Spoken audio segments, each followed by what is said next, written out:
Welcome to lesson 2. In this lesson, I will talk about how to grow, engage, and monetize your audience with 3 proven content types. And I will teach you about the timeless content trio, the only 3 types of content you need to grow an audience on any platform. And I mean, is there a more iconic trio than these? I don't think so. So even though this course is mainly about AI, I need to give you a quick rundown of how to recognize and think about these content types.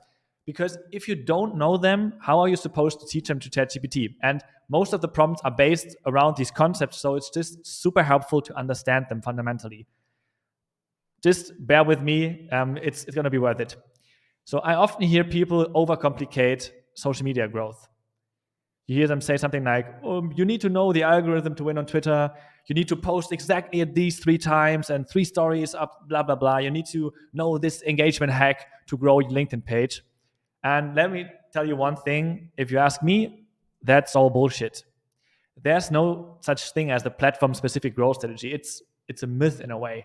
And all of these things, they matter, but let's face it, they won't make up more than maybe 5 or 10% of your social media results. Because here's the thing. Regardless if you're creating on LinkedIn, Twitter, or OnlyFans, humans will be the consumers of your content. So in the end, social media is all about mass psychology. And on every platform, you need the exact same types of content to get attention, build trust, and create a follower base. And now we come back to our timeless content trio. First of all, we will start talking about growth content. And you might have seen these threads. You see, they had really good results, 26K likes here, 21K, 29K. And they brought me a load of followers. So this is what most people talk about as viral content. And the goal here is to get eyeballs. And the secret of creating good growth content is making it as broad as possible to attract as many readers while still keeping it narrow enough to not attract a completely irrelevant audience. And there are 3 common types of growth content. You've seen them before. Tools, habits, and hacks are very, very popular.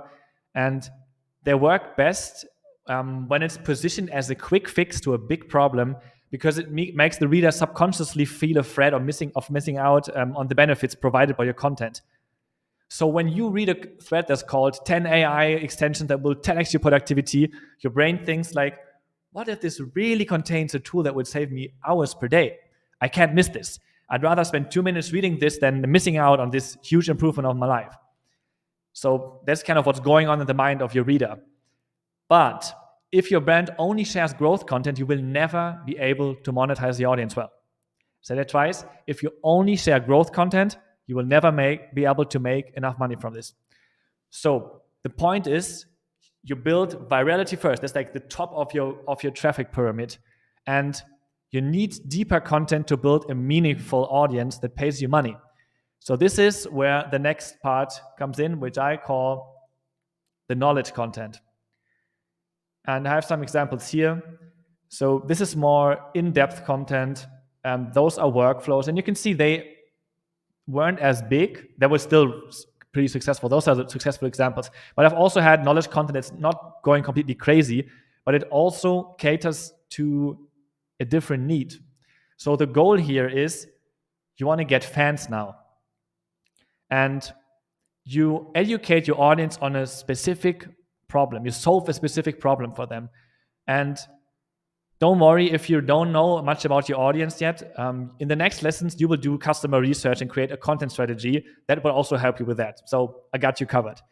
But basically, knowledge content teaches your audience how to do one of these 2 things.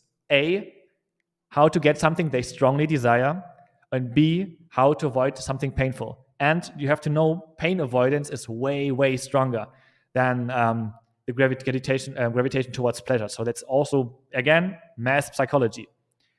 This knowledge content it deepens your relationship with your audience, and it also builds trust with them.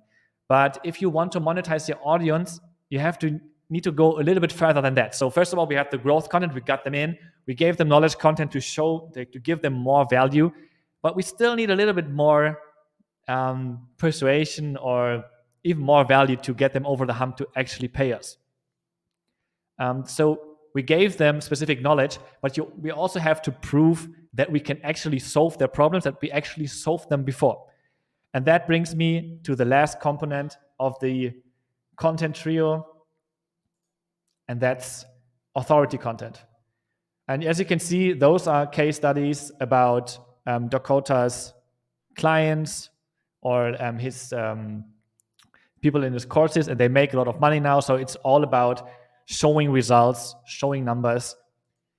And the goal really is to become a leader.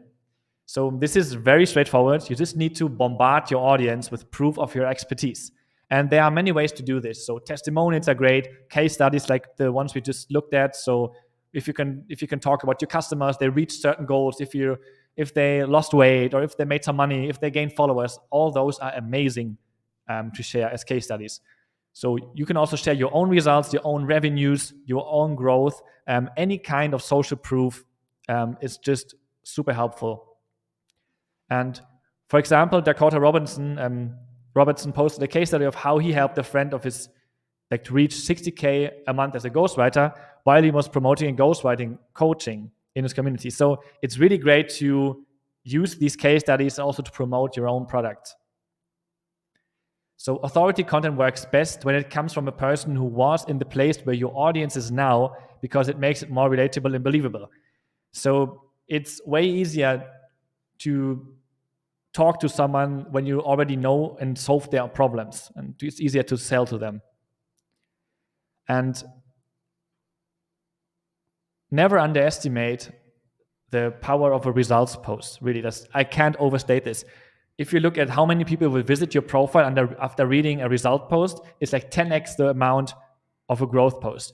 So even though those posts, they might not get as many likes or as much reach, but they are very, very, very powerful. And most people underestimate this. But in the end, we have to bring everything together, right? We talked about viral content, growth content, about knowledge content, and now we talked about authority content. But it's all about balance. Like this guy here, no? This is you, this is your growth content, this is your authority content.